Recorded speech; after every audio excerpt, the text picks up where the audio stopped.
Helo, Bedwin ydw i, a dwi'n gantores a dwi'n cael gwersi efo timwod yma yn ganolfan gerdd William Mathias. Mi nes I ffeindio allan am y ganolfan tua 2 flynedd yn ôl, achos o'n I newydd symud i'r ardal ac o'n i'n chwilio am rywle i ddysgu canu, felly es I ar Google i ffeindio lle swn i'n gallu cael gwersi, a nes I ffeindio ganolfan yma yng Nghaernarfon.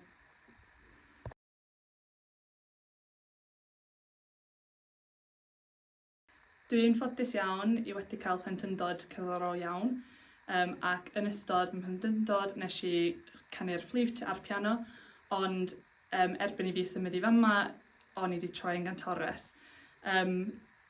Ers I fi cael gwersi yma yn y ganolfan, dwi wedi cael lle I astudio yn Royal Northern College of Music I wneud gradd meistr yn canu yn dechrau yn y Hydref.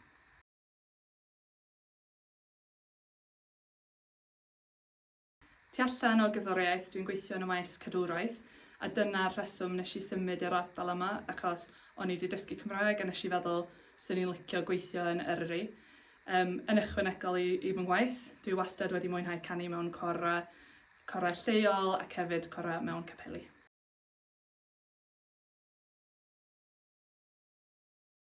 Dwi wastad wedi mwynhau perfformio a chanu, ac wrth gwrs, mae teimlad yna yn neud I fi isio treulio mwy o fy mywyd yn canu ac yn creu cerddoriaeth efo pobl eraill.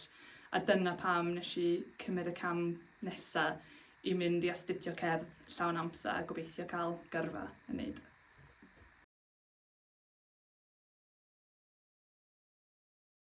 Fysa fy nghyngor I unrhyw un sy'n ystyried cael gwersi cerddoriaeth, fysa mynd amdani, achos mae cerddoriaeth yn creu cymuned ac yn rhoi gymaint o bosibilrwydd I unrhyw un sy'n dysgu, ac hefyd sgiliau sy'n mynd efo unrhyw beth arall yn dy fywyd. So mae yna gymaint I gael, hyd yn oed os ti'n proffesiynol neu yn ddechreuwr, mae cerddoriaeth I bawb a ddylio pawb trio fo.